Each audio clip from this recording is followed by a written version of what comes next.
What I want you to do in this video is take yourself back to that place where you've got an essay, you've had weeks and weeks to do it. It's 1 week before the deadline and you're now panicking. And you're panicking because you haven't even started your essay.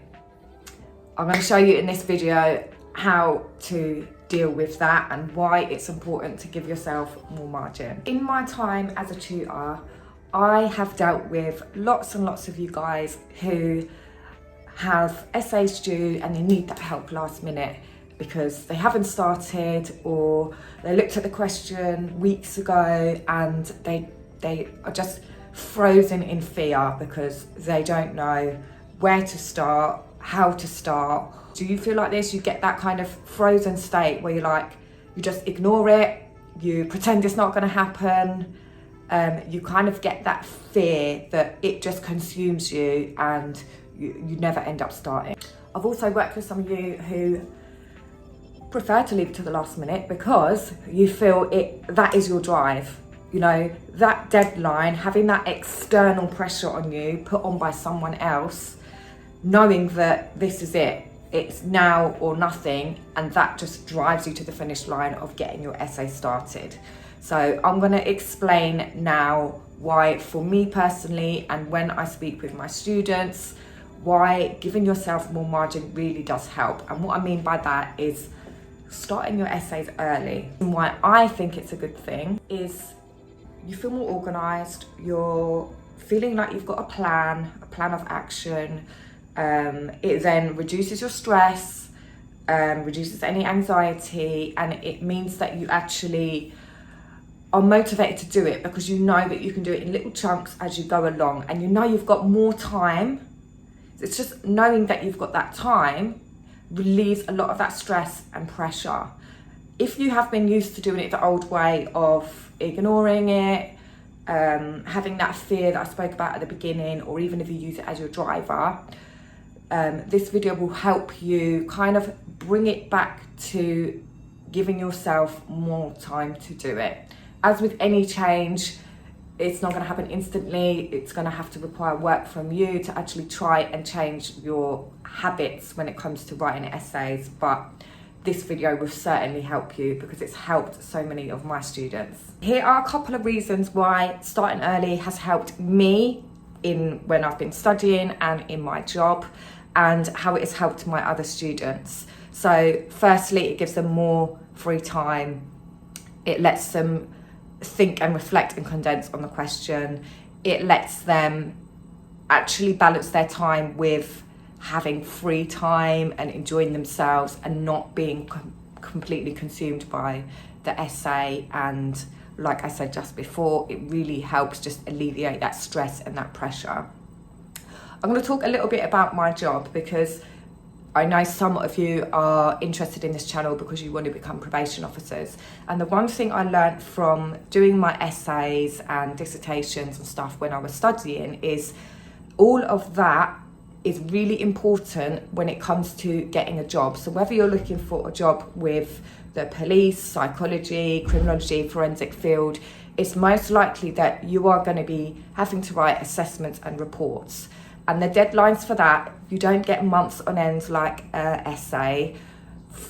In my job, we have some assessments that we have to do in 10 working days, which can equate to sometimes 2 days, 3 days, because of how the work is allocated to you, or if you're taking on that work from another member of staff, or if you're out of the office for annual leave, or you're part-time, or you have meetings to attend. That 10 days becomes sometimes 3, 4, 5 days. So all of this that I'm telling you now is really going to help you manage your time when you are working in the field of psychology and criminology. And in all of my videos, I try to explain it in a way that is useful not only for uni, but when you're out in the working world.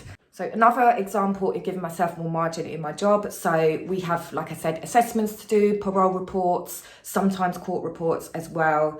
Parole reports are something that it's probably more like a dissertation, you know, it can be 10, 15 pages long, depending on the case. You've got to do a lot of research. So things like that, I would give myself way more margin. So say for example, 6 months before the report is due, I would go and interview the person. But before I interview the person, I would gather all my research together, like I'm doing with an essay. Then obviously I'm going and talking to the person, knowing the background and knowing what questions I'm going to ask them. Then I would kind of come back to the office, sit and reflect on that, write myself some notes, and then I would make a start. And I would make a start by doing section by section, so I didn't get too overwhelmed. Remember as well, just like at uni where you've got other assignments due, in my job and many other jobs, you're going to have other assignments and other projects and tasks to do. So I know it may feel hard at uni having lots of different assignments all due around the same time, but that is what it's like when you're in a job. So you may as well get used to doing it now and giving yourself more margin now. Here's some things that you can do, some practical things that you can actually do to give yourself more time so you feel less stress. First thing, when you actually get your essay, assignment, dissertation, is figure out the question. You know, have a look. Sometimes you have to choose what question. So figure out what question you want to do. Then make yourself a timeline. So when it's due, say if it's due on the 30th of June and you're getting it on the 30th of May, you need to work out how many days you've got in between them and be realistic about your time. You know, a lot of you are working at the same time. Obviously you want to have time to chill in the evenings, maybe do something nice at the weekend so that you're not just completely consumed by studying. It's all about balance. So get your diary or your planner. If you haven't got one, now's the time to get one. I personally use my Google Calendar, but I also have like a paper planner as well. So get yourself that, write down the deadline, then break down your essay so you know, okay, I'm going to be doing 4 paragraphs, so I can maybe do my research for this paragraph on Wednesday, my research for that paragraph on Thursday, Friday I'm going to give myself a day off, Saturday I might do some research on the other paragraph, Sunday give myself a day off, and Monday I would aim to finish my research. So you're knowing exactly what you're doing on each day, and you're kind of giving yourself mini deadlines along the way. For example, you're saying, right, I'm giving myself 1 week to get all the research done.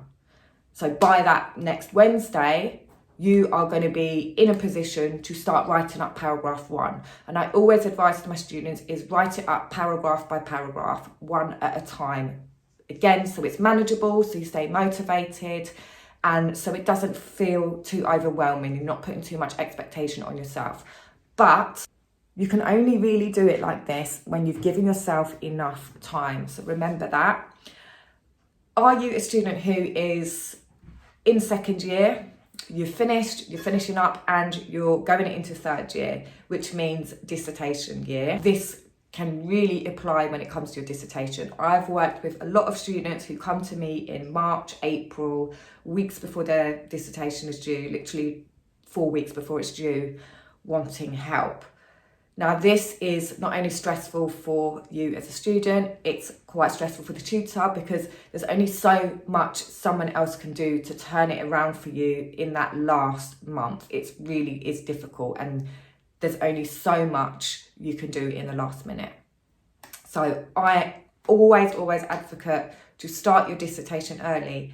Start thinking about it now. So start thinking what research area you want to do and how much time you've got. You know, it may seem like months away, you know, next March, April, yeah, it is a long time away, but time will slip away. So you want to be really organised. So start doing your research over the summer. Start thinking about, if you're doing primary research, how you're going to get your data, how you're going to, you know, if you're interviewing participants or doing focus group or questionnaires, start gathering that data so you're giving yourself enough time. If anything goes wrong, who knows what's happening? Anything can happen that may derail you for a little bit. So you're giving yourself room for any kind of uncertainty happening. To recap, you want to be starting early, giving yourself more room for any uncertainty. It will help reduce stress, reduce that anxiety and worry, and it will help you feel motivated because you can do it in small little bits as you go along.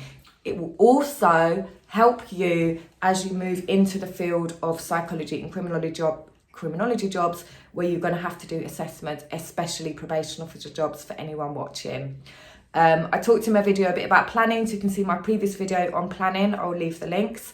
And anyone that is interested in becoming a probation officer, I've got a few videos for you there. You are so glad that you stayed to the end because I've got an amazing offer for you.